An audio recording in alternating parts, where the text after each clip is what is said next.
জন্মগত দু চোখে অন্ধ, ভিক্ষা করে চলে সংসার। বিভিন্ন সরকারি পরিষেবা থেকে বঞ্চিত একই পরিবারের 3 প্রতিবন্ধী। সরকারি দপ্তরে একাধিকবার আবেদন জানিয়েও মিলছে না সরকারি প্রকল্পের সুযোগ সুবিধা। এমনকি দিদিকে বলো হেল্পলাইন নাম্বারে ফোন করে কোনো কাজ হচ্ছে না। প্রশ্ন জাগছে, আর কতটা গরিব এবং অসহায় হলে পাওয়া যাবে সরকারি সুযোগ সুবিধা? সংবাদ মাধ্যমের প্রশ্নে সরকারি আধিকারিকদের বক্তব্য, প্রতিবন্ধী ভাতা থেকে শুরু করে আরও অন্যান্য সরকারি প্রকল্পের ব্যবস্থা করে দেওয়া হবে। হ্যাঁ, ব্যবস্থা করে দেওয়া হবে, এতদিন দেওয়া হয়েছিল না। রতুয়া 1 ব্লকের শামসি গ্রাম পঞ্চায়েতের অন্তর্গত বান্ধাকুড়ি গ্রামের বাসিন্দা এস্তাব আলী, তার 5 ছেলে এবং এদের মধ্যে 3 ছেলে সাদ্দাম হোসেন, জিয়াউল হক ও আনিকুল হক জন্মগতভাবে শারীরিক প্রতিবন্ধী। তারা চোখে দেখতে পান না, গ্রামে গ্রামে ভিক্ষা করে চলে তাদের সংসার। বয়স্ক ভাতা, মানবিক ভাতা, এমনকি আবাস যোজনা প্রকল্পের একটি বাড়িও জোটেনি তাদের কপালে। তাদের আক্ষেপ, সরকারি প্রকল্পের সুযোগ সুবিধার জন্য প্রশাসনিক দপ্তরে চক্কর লাগিয়েও কোনো কাজ হচ্ছে না। এমনকি গ্রাম পঞ্চায়েত প্রধান এবং পঞ্চায়েত সদস্য, তাদের কেউ কথা শোনেন না।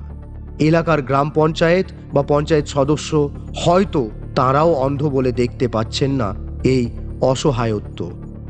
যদিও এই প্রসঙ্গে রতুয়া 1 ব্লকের বিডিও রাকেশ টপ্পুকে প্রশ্ন করা হলে তিনি বলেন যে মানবিক ভাতার জন্য জেলা প্রশাসনকে আলাদা করে চিঠি পাঠাতে হয়, সেটি পাঠিয়ে দেব।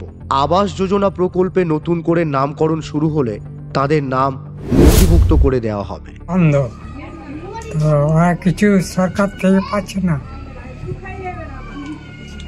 ওটা আপনার কাছে 3জনেই পাইনি। আচ্ছা, আমি ওর বাবা। আচ্ছা, আমি আছি, ও চল মানে ওরা খেটে খেটে আর সংসার করতে পারছে না। ওরা তো চাইবে না খাই। আচ্ছা, और ये অনুদান হয় সরকার থেকে, আর সরকার থেকে করে দেওয়া হয়, ওকে ট্রিটমেন্ট করা হয়। কোনে কর আসেনি ভিডিও না, এখন আমার কোনো আপনিও ভাতার আয়ত্তের বাইরে। হচ্ছে যে আমি একজন হ্যান্ডিক্যাপ 100%, তা আমি মানবিক ভাতা পাচ্ছি না। সেটা যেন সরকার কাছে আমার আবেদন করা হচ্ছে যে না পাই আমি, এবং বাংলা আবাস যোজনার নামে তালিকা এসেছিল কিন্তু আমি খুঁজে পাচ্ছি না, সেটা যেন সরকারের কাছে আমার আবেদন যেন পাই। এবং আধার না হওয়ার কারণে এখানে ভিডিও অ্যালাউ হচ্ছে না, ভিডিও ব্লকে, সেটাও যেন হয়। কারণ আমার সংসার চালা খুব মুশকিল, সংসার চালাতে পারছি না, ইনকাম কিছু নেই। জানিয়েছিলাম। কাকে জানিয়েছিলেন? ডাইরেক্ট বিডিও অফিসে গিয়ে, যেখানে যেগুলো ফর্মগুলো জমা নিচ্ছে ওখান থেকে দিদিকে বলো অপশনে ফোন করেছিলাম, তাও জানিয়েছিলাম। তো বিডিও অফিসে পাঠিয়েছিল লিস্টটা, তো আমাকে ডেকেছিল, আমি গিয়েছিলাম, দেয়া বললো যে 1 মাস পরে আসিও।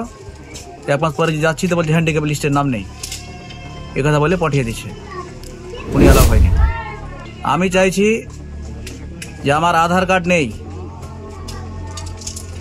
আমি হ্যান্ডিক্যাপ মানবিক ভাতায় চাইছি, আর বাংলা আবাস যোজনার একটা রুম চাইছি, রুম করতে পারছি না।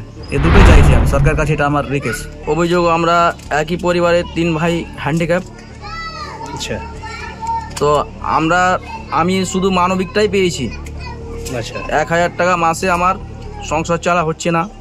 অসুখ বিসুখ আর বিভিন্ন রকমের প্রয়োজন আছে, আর আমার দাদারা 2জন কিছুই পায়নি। একজনের হ্যান্ডিক্যাপ সার্টিফিকেট রয়েছে আর একজনের হ্যান্ডিক্যাপের সার্টিফিকেট হয়নি। আচ্ছা, আমরা চাইছি সরকারের কাছে কি আমার এখন বর্তমানে আমাদের বাড়ির প্রয়োজন। আমি কোথাও ঘুমাই, কোনো ঠাই ঠিকানা নাই, আমার নিজস্ব কোনো বাড়ি নেই, কিংবা আমার আর দাদার বাড়ি নেই।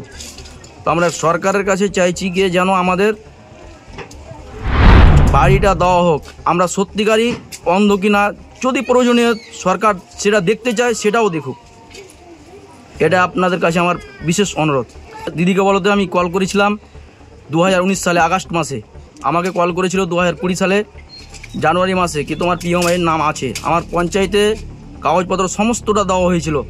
আবার আমার মার্চ মাসে কল করেছিল যে তোমার ডিএম অফিস থেকে কি তোমার পিএমআইয়ের নাম আছে, তুমি কাগজ গিয়ে জমা করো। আমি ব্লকে গিয়েছিলাম, ব্লক বলেছিল কি যে তোমার লিস্টে কোনো নাম নেই। 2020-তে মার্চ মাসের 20 তারিখে গিয়েছিলাম আমি, শুক্রবার। তারপরে আমি চলে আসলাম। আবার 2022-এ গিয়েছিলাম, লোকের মুখে শুনে কি আবেদন চলছে। বর্তমানে বিডিও অফিস আমার সঙ্গে কোনো যোগাযোগ করেনি, সোজাই বলেছিল কি তোমাদের ঘরের কোনো অভিযোগ নেওয়া যাবে না। এখন আমি নাম্বার দিয়ে দিয়েছি যে স্টপ লাস্ট কল করেছিল 2020-তে মার্চ মাসের 20 তারিখে, সে নাম্বারও দিয়ে দিচ্ছি 9733 27 07 79। এই নাম্বারে আমাকে কল করেছিল ডিএম অফিস থেকে। ওদের আচ্ছা। গ্রামবাসী ওর 3টা ভাই অন্ধ, হুম বাবা অচল, হুম আর সরকারি অনুদান পাচ্ছে না কিছু। হুম একটা সাবধান হোসেন পাচ্ছে 1000 টাকা মাসে পাচ্ছে, ওদের সংসার মেন্ডেল হচ্ছে না। আর দুটো কিছুই পাচ্ছে না, দুটো কিছু পাচ্ছে না। তোর সংসার চাহা চিন্তা করে খাচ্ছে। গ্রামবাসী আমরা यहाँ দেখতে পাচ্ছি, হ্যাঁ ওরা একটা সংসার চালাইছে, ওরা চাহা চিন্তা সংসার চালাইছে। আচ্ছা। তো সরকার কোনো অনুদান পাচ্ছে না, না পায়নি হয়নি। পায়নি, ওরা কেউ পায়নি।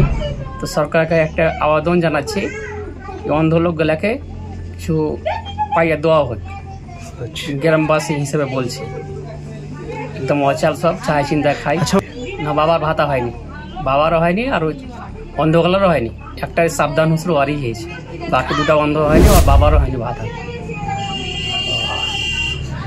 একবার মেম্বার ভিডিওকে সবকে জানা হয়ে গেছে, অ্যালো করছে না, ওরা অ্যালাউ করছে। অ্যালোই করছে না।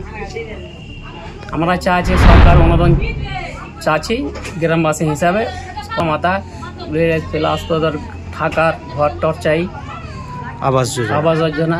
ওরা বাইরে চলে যায়, চায় চিন্তালিশে খাই। মালদা থেকে পার্থ ঝায়ের রিপোর্ট, বিশ্ব টাইমস। ফিরবে হুঁশ, জাগবে মানুষ।